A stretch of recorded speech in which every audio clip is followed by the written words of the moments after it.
மாண்புமிகு தமிழ்நாடு முதலமைச்சர் திரு மு.க. ஸ்டாலின் அவர்கள் சென்னை மாவட்டம் வேளச்சேரி விஜயநகரம் சந்திப்பில் 67 கோடி ரூபாய் மதிப்பீட்டில் கட்டப்பட்டுள்ள தரமணி இணைப்புச் சாலை வேளச்சேரி புறவழிச்சாலையை இணைக்கும் 2ஆம் அடுக்கு மேம்பாலத்தை திறந்து வைத்தார்.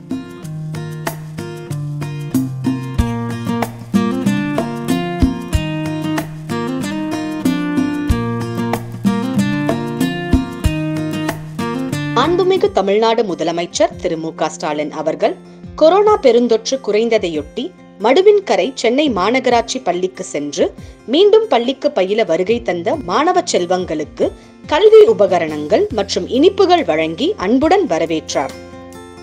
மாண்புமிகு தமிழ்நாடு முதலமைச்சர் திரு மு.க. ஸ்டாலின் அவர்கள் கோயம்பேடு ஜவஹர்லால் நேரு சாலையில் காளியம்மன் கோயில் தெரு மற்றும் சென்னை புறநகர பேருந்து நுழைவு வாயில் சந்திப்பில் 93 கோடியே 50 லட்சம் ரூபாய் மதிப்பீட்டில் கட்டப்பட்டுள்ள மேம்பாலத்தை திறந்து வைத்து புதிய பாலத்தில் பயணம் செய்து பார்வையிட்டார்.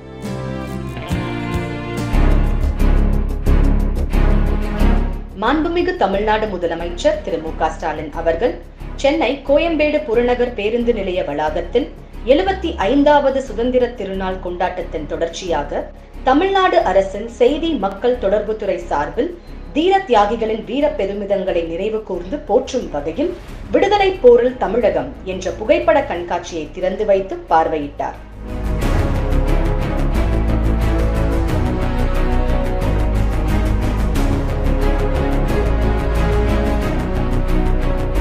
மாண்புமிகு தமிழ்நாடு முதலமைச்சர் திரு மு.க. ஸ்டாலின் அவர்கள் சென்னை கோயம்பேடு புறநகர் பேருந்து நிலைய வளாகத்தில் கப்பலோட்டிய தமிழன் வ.உ. சிதம்பரனார் அவர்களின் 150வது பிறந்த ஆண்டினை முன்னிட்டு அவரது வாழ்க்கை வரலாறு குறித்த நகரும் புகைப்பட கண்காட்சி பேருந்தினை பார்வையிட்டு கொடியசைத்து தொடங்கி வைத்தார்.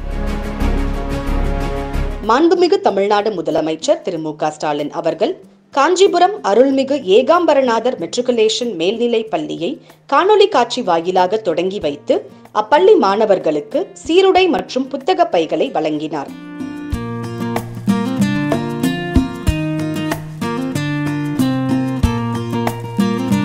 மாண்புமிகு தமிழ்நாடு முதலமைச்சர் திரு மு.க. ஸ்டாலின் அவர்கள் தலைமைச் செயலகத்தில் நவம்பர் 1ஆம் நாளை எல்லை போராட்ட தியாகிகள் நாளாக அனுசரிக்கும் வகையில் எல்லை போராட்டங்களில் நேரடியாக ஈடுபட்டு சிறை சென்று தற்போது வாழ்ந்து கொண்டிருக்கும் எல்லை போராட்ட தியாகிகளை சிறப்பிக்கும் வகையில் சிறப்பு நேர்வாக ஒவ்வொருவருக்கும் 1 லட்சம் ரூபாய்க்கான காசோலை மற்றும் நினைவு பரிசு வழங்கி சிறப்பித்தார்.